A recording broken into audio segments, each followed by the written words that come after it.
Even your emotion had an echo in so much space.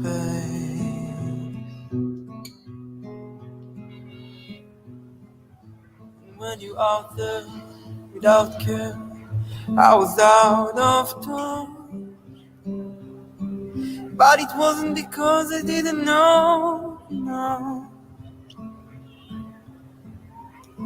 I just knew too much. Does that make me crazy? Does that make me crazy? Does that make me crazy? Possibly.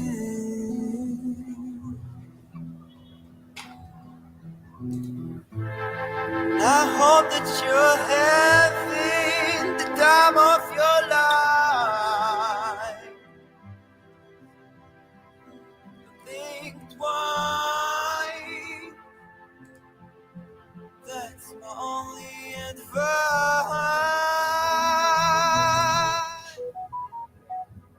Oh, who do you think you are?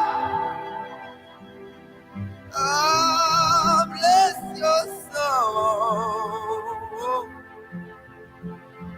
You think you're in control. I think you're crazy. I think you're crazy. I think you're crazy. Just like me.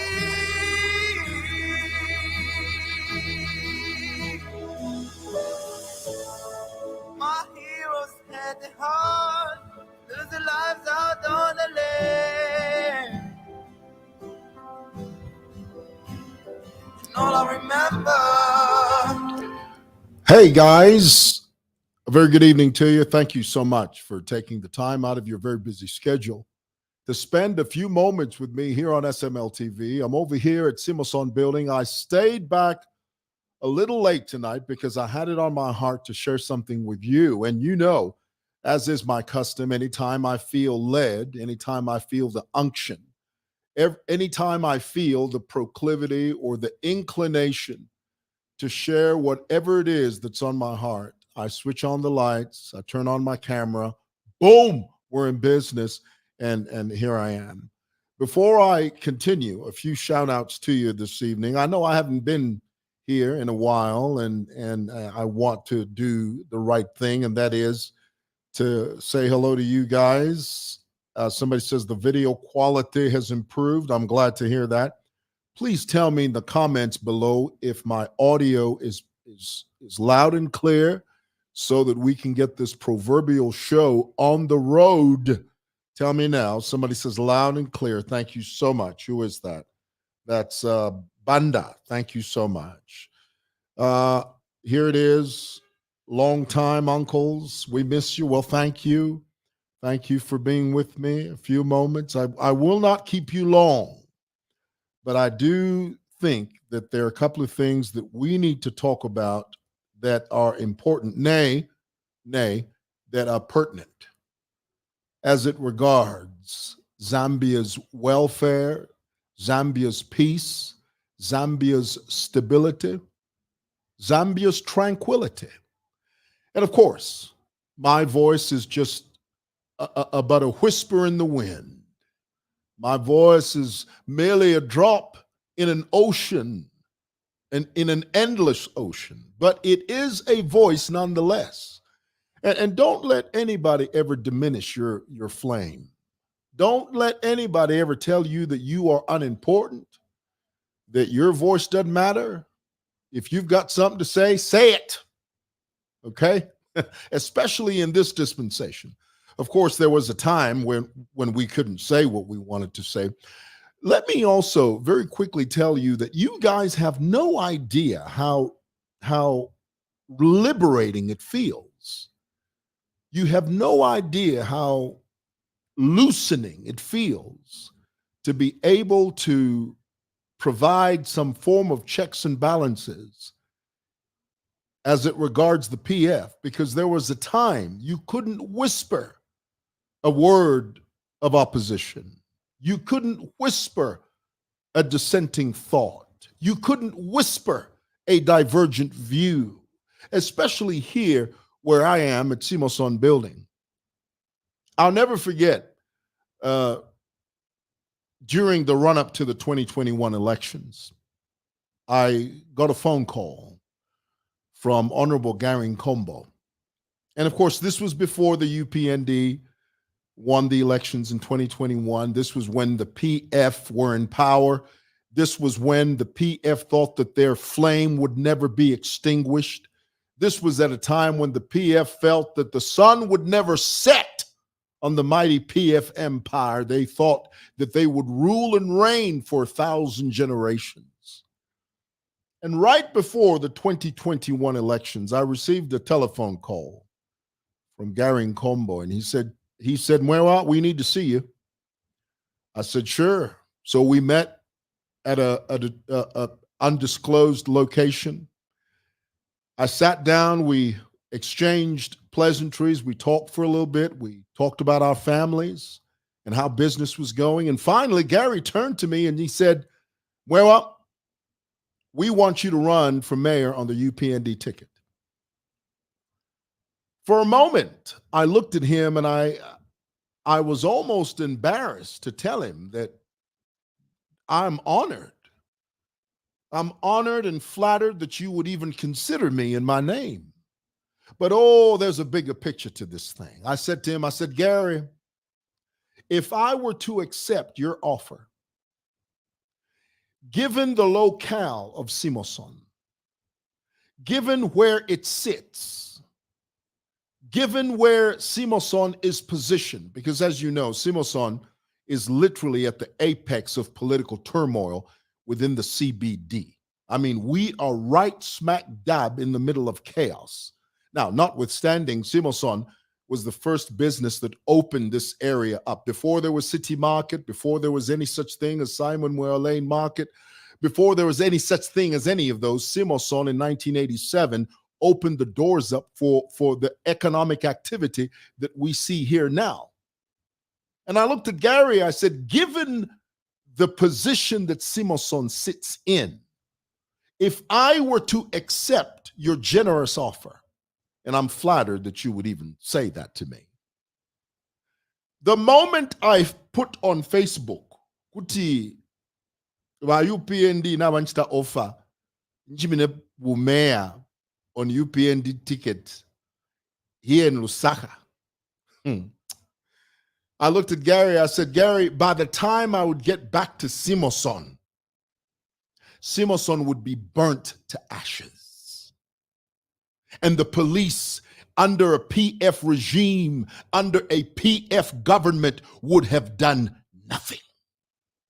I said, Gary, the moment I accept your offer, by the time I'm driving into the gates of Simoson, not only would Simoson be burnt to ashes, the PF cadres would have descended upon me and beaten me within an inch of my life. And they would have said, Mwewa, na tumfuati ba UPND na wakuchita offer ya bumea. Edio atuke mine pali ba UPND. Mwewa, twala kudilinga, twala kupuma, in fact, twala kuipafi. Ichichi building, ichichi Simoson ichi, twala chocha. We'll burn this building with you in it.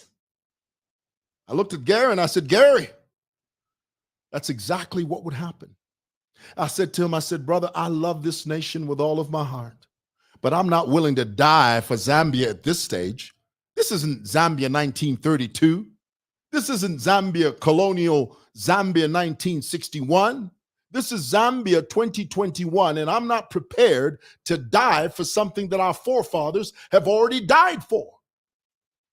I'm not prepared to lay my life for something that Dr. Kenneth Kaunda, Simon Mwansaka Pwepwe, Harry Mwangankumbula, all of those great political luminaries that went before us and blazed the trail of freedom for the Zambian people. Why should I die for something that has already been died for?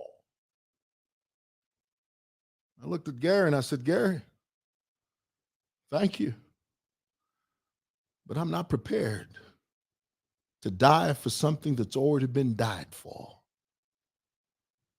They'll kill me.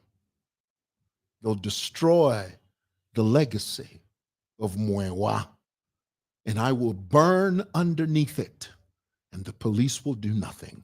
Gary looked at me and said, you know, Mwewa, actually, the truth is we knew that was going to be your response, but we figured we'd call you and let you know that that's what we were thinking. We knew because of the geopolitical position of Simoson, we knew that it would be difficult for you to say yes to this offer. But let me tell you something, Mwewa. This year is going to be different. The Zambian people have tilted. I understand your position. I understand your concerns, and we accept your concerns. We knew you'd say no, but we wanted you to know that we were thinking in that way. I said, Gary, thank you, but no thank you. And I walked away. Now, the reason I told you that story is to give you a backdrop of the way we lived pre-2021. Before 2021, we were living in an era of catastrophe, of chaos. The rule of law was not observed. Rebellion against authority was the order of the day. Insele shaba PF ngabati batuka nensele pano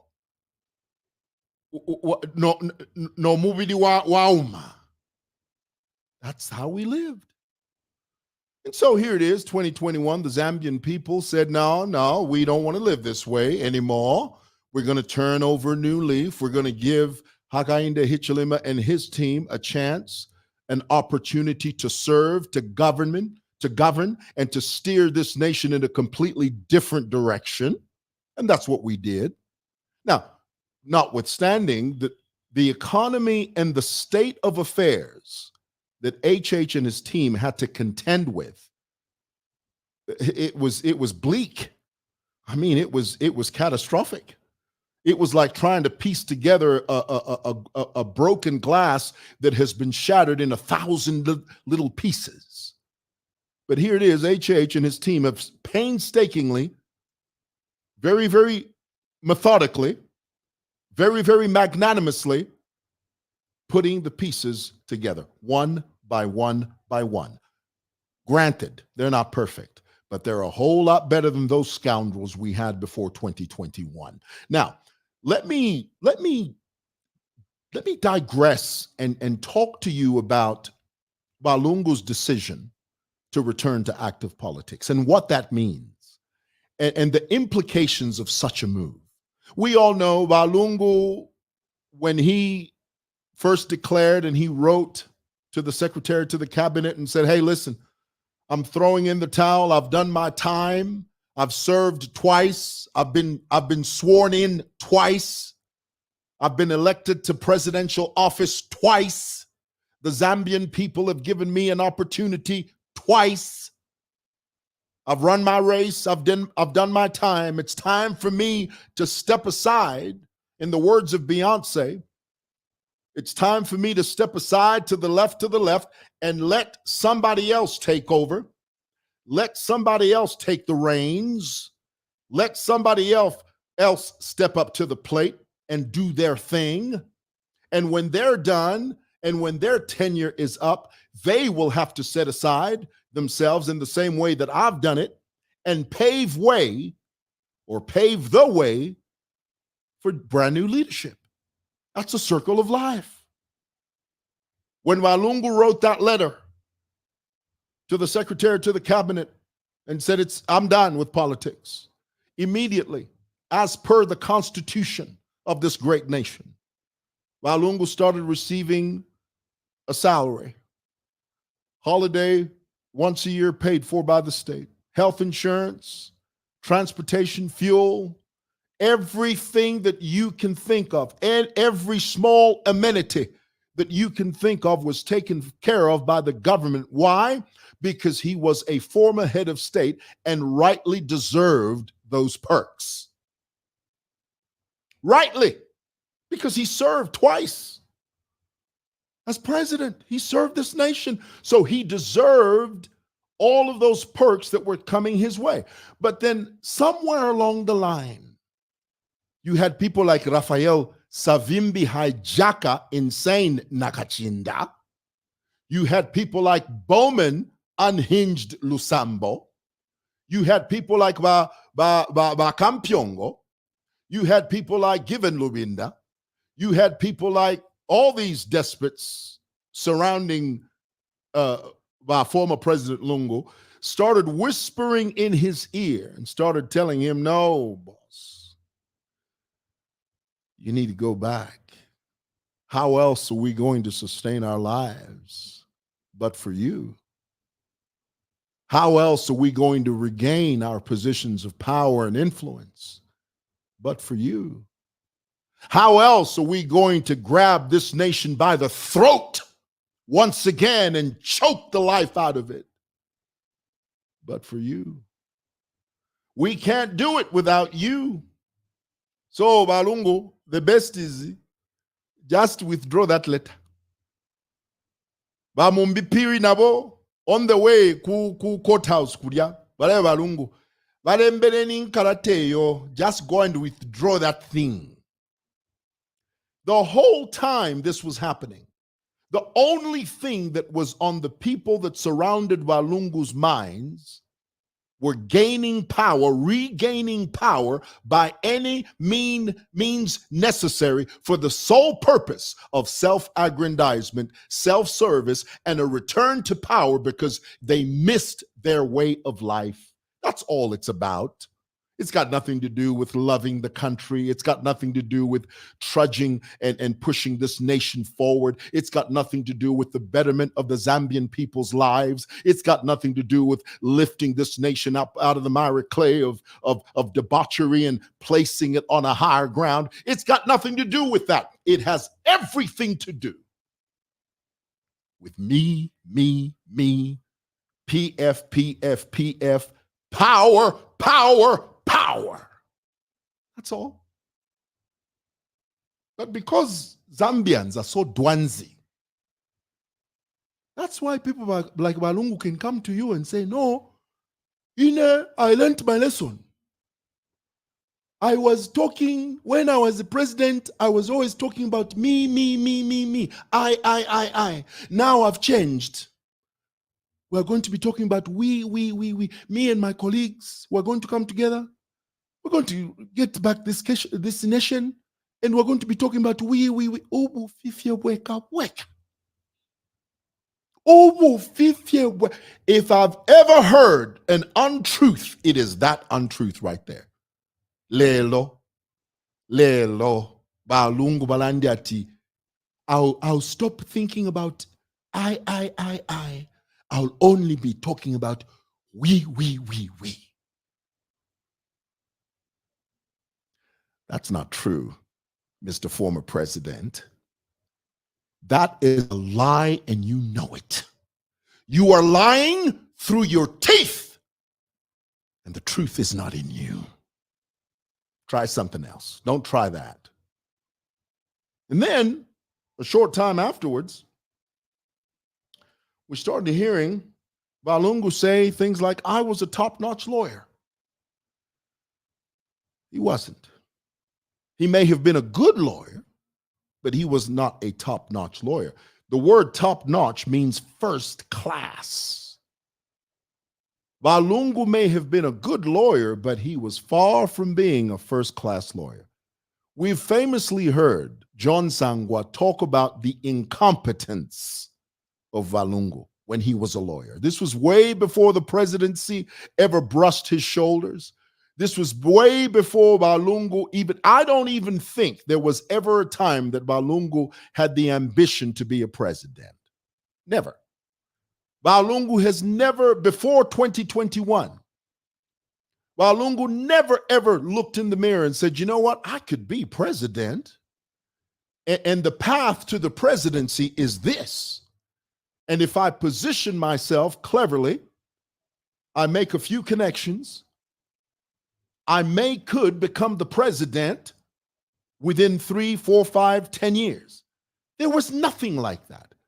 The presidency fell in the laps of Lungu by time and chance. That is it. Let me say that again, because I think that's important. We need to move away from this dispensation of thinking that you are propelled towards the presidency against your will. It's almost like they imply that you are given the presidency and that you're taken to the presidential house, kicking and screaming. Fire. President fire. Okay, now president. You are the ones forcing me. Fire. Ping DSTV.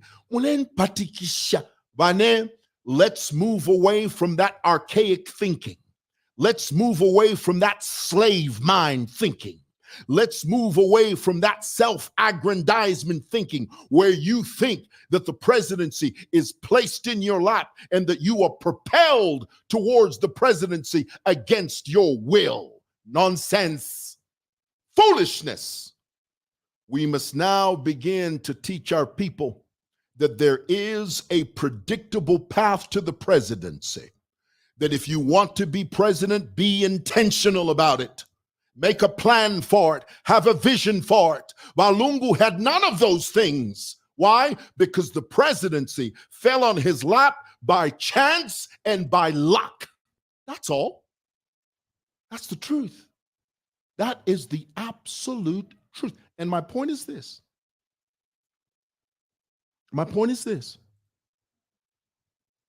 Let's move away from. And I heard the late vice president of Malawi. Katuishinga ni proximity. Pantu na ku Malawi na wafikopo. Now they were saying the same thing. The late vice president of Malawi said the same thing. No, ine me, iyawu presidency, ine banichita force, banifuna bantu against my will. But if the people speak, who am I to say no? That is an archaic, what's the word I'm looking for? Antiquated way of thinking. That is an archaic, old, misplaced, antiquated way of thinking. The presidency has to be intentional. The young leaders that are coming behind us now, we have to teach them to be intentional. Don't be locked in this idea. No, you have to be humble. The people will choose you.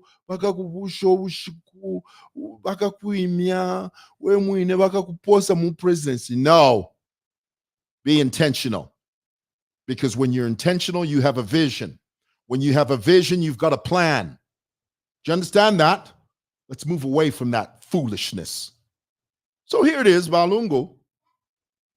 Now, after his perks fell away, and they did fall away, he decided full throttle. He said, okay, I'm going to jump into this thing head first. So he starts to conduct rallies. Now, the first rally I really saw Lungu conduct was the one that recently took place in Kitwe. And I must tell you, I was disappointed to listen to hear the way the president spoke, the former and sixth president Lungu spoke. He spoke,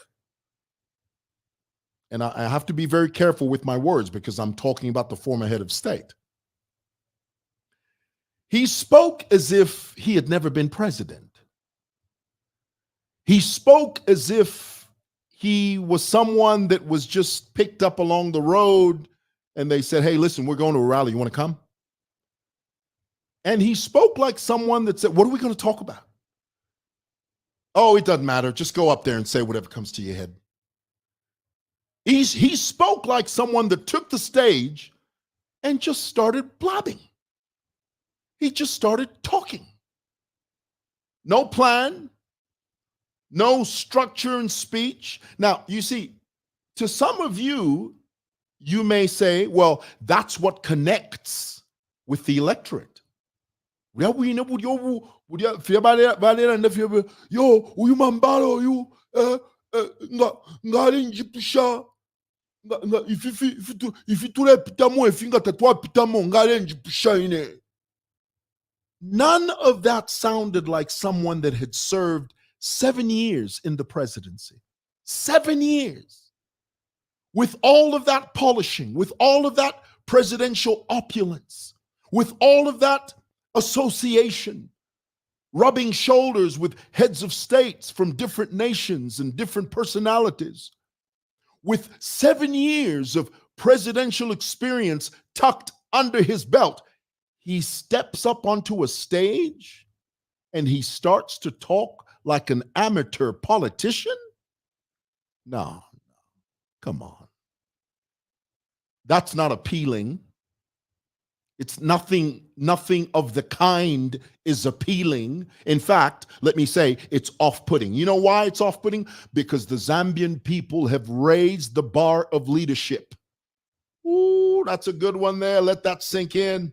Let that sizzle in your spirit.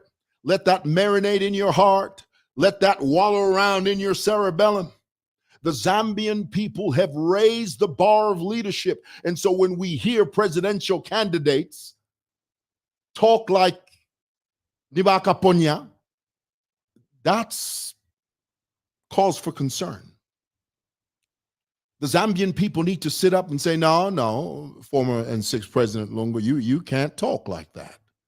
You've had the privilege of being a head of state, so you know better. You've had the privilege of serving as president of this nation and presiding over the affairs of Zambia for 7 years. You can't talk like that. There has to be some semblance of order. There has to be some level of leadership. Don't sit there and say, no, that's what connects with the electorate. Nonsense. You're a former president. Act like one. You are a former head of state. Act like that. Don't act like someone from Chiwolia. Don't act like someone from Kanyama. Kubanda Masauko. No, sir. You're better than that. You're better than that. Why? Because you've served as president before. Are you hearing what I'm telling you? Harsh words, but it's the truth. It sure is. All right. I've been speaking for 27 minutes. I thought I'd share that with you. Somebody says, well-spoken, Mr. Moore, I was quite startled. Mr. Lungu's talking like that. Yes, sir. The level of intelligence and being well-informed is key. We don't want bushwalking politics. Indeed. Imagine a former head of state talking like,